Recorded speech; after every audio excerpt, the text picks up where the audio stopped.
What's going on, you guys? So today we're doing a little bit of a gym modification. So I'm loading up some plywood I got right here, and then I got some wood glue and some polyurethane stain, and then this piece of 4x8 for that deadlift platform. So I'll show you guys what we're doing when I get home. So before I leave the store, I just want to show you guys how I hooked it up. I just put it on top with a little rag under so it doesn't scratch up the paint, and then some straps right here, and they're coming through the whole middle section of the car. I'm just hoping it doesn't slide off, or I'm kind of scared that the roof is gonna kind of sink in. I don't think it will, but we'll see. I'll see you guys at the gym. This 4x8 is gonna replace this one right here. This one, I didn't like how it came out. It's a cheaper piece of wood, so it doesn't look as nice. Yeah, I just didn't really like it, but it's kind of old now, it's kind of dirty, and I didn't really put polyurethane stain like I should have. So we're gonna do this one right. I think we're gonna do it on both sides, and then this one is gonna go under, and this one is gonna go on top. We're gonna completely change up the deadlift platform. So what I wanna do is, let me explain to you guys. So this whole floor is on a slope downwards, so it's kind of going like that, and that's not good when you're doing squats, deadlifts, or anything like that, because you're putting an imbalance into your body. And I kind of feel it in my hips when I'm doing squats and a lot of other exercises too. But what we're gonna do is, I'm trying to make the deadlift platform a little bit thicker. That way we can put some shims under and make it level. So that's why this one right here is gonna go under. We're gonna have two 4x8s running like that. One right here and one over here. And that should do the job, but we'll see. Hopefully it does, it might not, but I'm pretty sure it will. So I'm gonna start putting some stain onto this, and I'll see you guys when I'm done. Alright guys, so I just got done putting the first layer of polyurethane.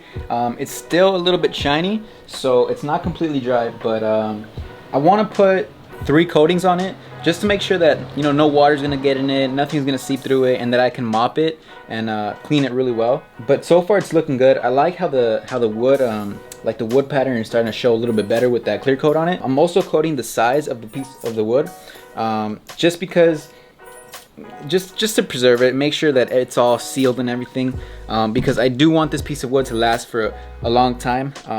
That's why I'm putting polyurethane on both sides, because what happens is, you know, with weights, it starts banging on this, and it indents and all that. So once it indents too much and it gets too dirty, I'll flip it around and I have a fresh side to use. But yeah, I'll see you guys in a bit. Alright, so I just got done putting the second coat, and it looks like after this one it's not going to need another coat. So tomorrow I'll come back, I'll flip it over, and I'll put 2 more coats on the other side. I'll see you guys tomorrow. Alright guys, so this morning I had a workout, and right before I left I put another coat of polyurethane on it, and I really like how it came out.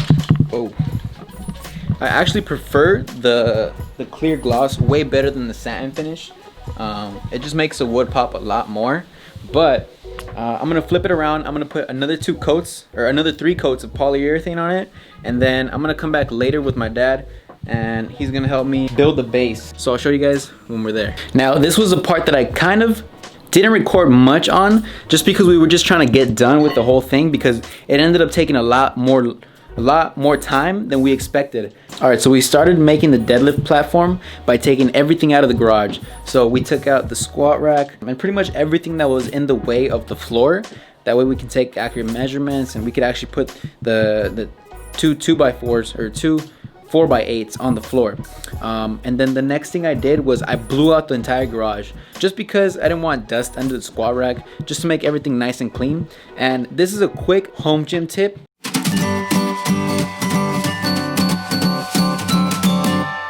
Have a leaf blower, right? The one I was using in the video was my dad's, but I actually got one myself. It's this one right here. And just having something to blow out your garage, because I'm telling you, stuff is always getting inside. There's always dust in here. Leaves are always coming in.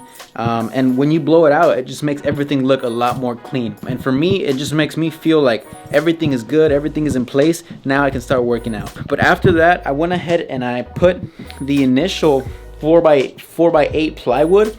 I took it and I flipped it around and I put it against the wall. We ended up taking a measurement of how level the floor was, just to see about how many shims we would have to put under the 4x8. And then I kind of centered it to the middle of the mirror. That way when we put everything on top, the whole thing would be centered already. All we did was we took in a nail gunner, a nail gunner with a compressor, and then we just cut 1.5 inches by 1/4 inch plywood sheets, and then we started just nailing them on, right? So I did take one video, and as you can see, it goes from about 1.5 inches to about 1/4 inch. And the reason there's shims going all across the whole thing is because there's gonna be weight on this, right? And if I'm standing in the middle and there's only a shim right here on the edge and one over there, then this whole thing is gonna bend over, right? So the shims need to be supporting at least every foot to 1.5 foot of the actual deadlift platform, so you won't really feel the bend in the deadlift platform. So after we put the shims on the first 4x8, we put it on the second 4x8, and the second 4x8 is right next to it, and it has pretty much the same amount of shims from every foot to 1.5 foot. The floor isn't just coming this way, it's also kind of coming like this way, so it's almost outwards in that direction, not really that much that direction, just so that all the water kind of flows over there. We didn't really put shims to accommodate that, just because it's not that big of a difference, and most of the time when we're lifting on here, we're lifting in that way, so we're facing the mirror, so the very slight slant backwards doesn't really matter too much, and it's very slight. That's the only reason I chose not to do anything about it. After we put the shims on the second 4x8, I went ahead and I put this final 4x8 on top.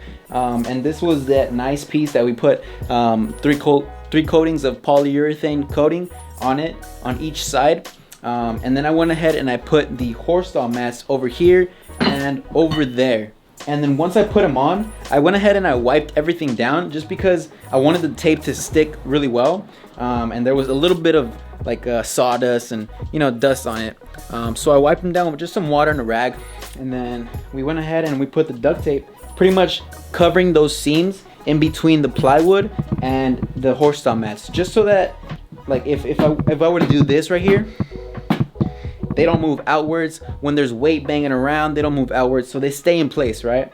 Since the horse stall mats are 4x6 and the actual deadlift platform is 8x8, then you need a little 2x2 square piece down here to just cover that little gap, and we did that on both sides. So in total, I believe this takes 2 horse stall mats, right? So you take one, you split it in half, and that becomes your 2 long pieces, so there and there, and then on the other one you split it in half, and then you split it into 3, so that becomes your, I believe that's 2x2 pieces, and I'm not sure if you guys can see that from over here.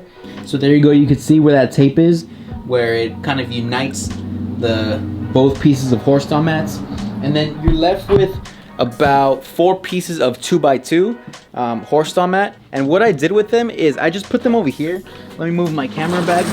But we have this punching bag, and a problem I was encountering was that like as I'm like moving around, trying to hit the punching bag, I would step off the ledge right here. I don't know if you guys can see where this duct tape is at. I would step off this ledge and it would kind of like knock me out of focus. So I went ahead and I put, this is actually 2 horse stall mats right here. So it's 2 right here and then 2 right there. So since we had 4 left, I kind of just doubled them up, and now there isn't really like a ledge anymore. There's actually no ledge, so I can walk all the way around here. I can go all the way over there during my, I guess, like little like boxing workouts or whatever. You can do really whatever you want with them. Another idea that people have told me is that you put them under the weights, and then that would give you almost like a, not a deficit, but the opposite of deficit. And then you can put them under your feet while you're deadlifting, and that would give you a deficit deadlift. So you can get creative with them. Alright you guys, so that's it for today's video. I really appreciate you guys watching all the way to the end. I can see the watch time, and it really like makes this all kind of gratifying, or how would you say, it makes it worth it when you see that people are watching the whole video and people are really enjoying it and liking it.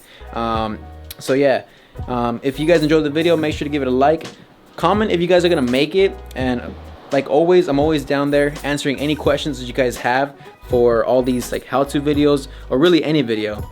So comment what you guys think about the video, what you guys want to see next, and if you guys are gonna make it, and make sure to subscribe. I'll see you guys on the next one.